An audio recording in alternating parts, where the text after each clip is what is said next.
એક હરપાલ હતો ગોકુળની અંદર, અને એનો એક નિયમ હતો, રોજ સાધુને જમાડવા પછી જમવાનું. 1200, 1000, 1200, 1300 સાધુ રોજના થઈ જાય, રોજના જમાડવાનું. એ પોતે કંઈ કમાતો નહોતો, ખાલી ઘેરે રહેતો અને બાપ દાદાનું હોનું હતું એ વેચી અને ખવડાવતો હતો. આ એનો નિયમ હતો.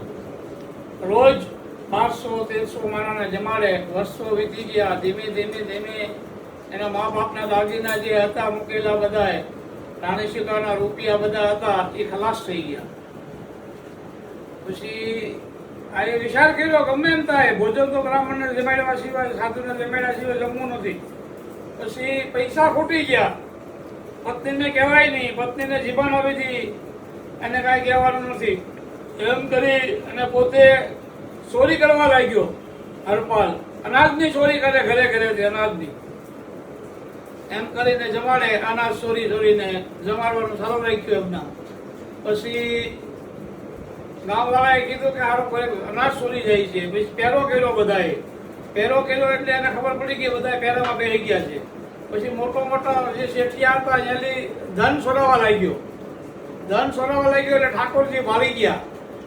ઠાકોરજી કે વાહ મરદ વાહ, વાહ તારી ભક્તિ વાહ. એમ કરી અને ઠાકોરજી પ્રસન્ન થયા કે આજથી તારે ચોરી કરવાની નથી, હું તને બધું આપીશ અને અલગ નાણું આવશે તારી પાસે. એમ કરી અને સત્ય માટે એ સાધુને જમાડ્યા. પછી જમતો તો એ સત ન છોડ્યું, હાવ ખલાસ થઈ ગયો તો એ સત ન છોડ્યું. એટલે સત છે, પ્રેમ છે, અહીંયા જ ભગવાન આવે છે. જ્યાં પ્રેમ છે ત્યાં ભગવાન દોડીને આવે ને, ભગવાન ક્યાંય આવતા નથી. ભગવાને દ્વારકાની અંદર એક મીટિંગ બોલાવી હતી અને કેવડે એવું કે કાલે હું કોની ત્યાં જમવા આવવાનો છું, કોઈનું નામ નથી આપતું. એમ દ્વારકા વાળા એ બધાએ રસોઈ બનાવી, 56 બનાવ્યા, બધાએ તૈયાર કર્યા, ઘર સાફ કર્યા. બધાએ એકદમ ઓલો કે મારી ઘરે જમવા આવશે, ઓલો કે મારી ઘરે જમવા આવશે, ઓલો કે મારી ઘરે જમવા આવશે. એમ કરીને બધાએ ઘરના આંગણા ધોયા અને ખૂબ બધા રાજી થયા. પછી ભગવાન દ્વારકામાં કોઈને ઘરે જમવા ન ગયા. છેલ્લે ઝૂંપડું હતું એક બુઢીબાઈનું, ત્યાં જમવા ગયા. એકદમ કાંઈ એના ઘરની અંદર કાંઈ નહોતું, કાંઈ દાણો નહોતો ખાવાનો.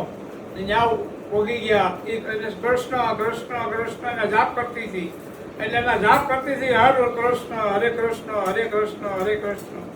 એમ કરીને ભગવાન ત્યાં પોગી ગયા અને જોયું કે માં હું જમવા આવ્યો છું, પણ મારા ઘરમાં તો કાંઈ નથી બેટા, હું શું જમવાનું આપું. એમ કરીને 3 કેળા પડ્યા હતા અને 3 કેળા આપ્યા અને સાલ ખવડાવી એટલે કેળા ફેંકતી ગઈ. કે મારી ઘરે ભગવાન આવ્યા, મારી ઘરે ભગવાન આવ્યા.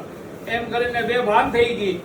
કેળાની સાર ખવડાવતી ગઈ. પછી એક માણસ આવ્યો કે ભગવાનને કેળાની સાર ખવડાવે. પછી એને ખબર પડી કે ભગવાન મને માફ કરજે, મેં તને કેળાની સાર ખવડાવી.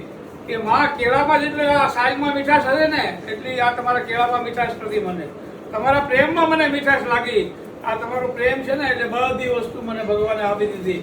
પ્રેમ છે અહીંયા હું જાઉં છું, પ્રેમ નથી અહીંયા હું જાતો નથી. મને ગમે એટલું હોનું ચડાવે કે ગમે એટલા રૂપિયા ચડાવે, એ મને આખો રૂપિયાથી ઢાંકી દે હોનાથી, તોય હું ત્યાં ના જાઉં. માં તમારી ત્યાં આવ્યો છું આશીર્વાદ દેવા, કે મારું નામ જપતા થાય એટલે.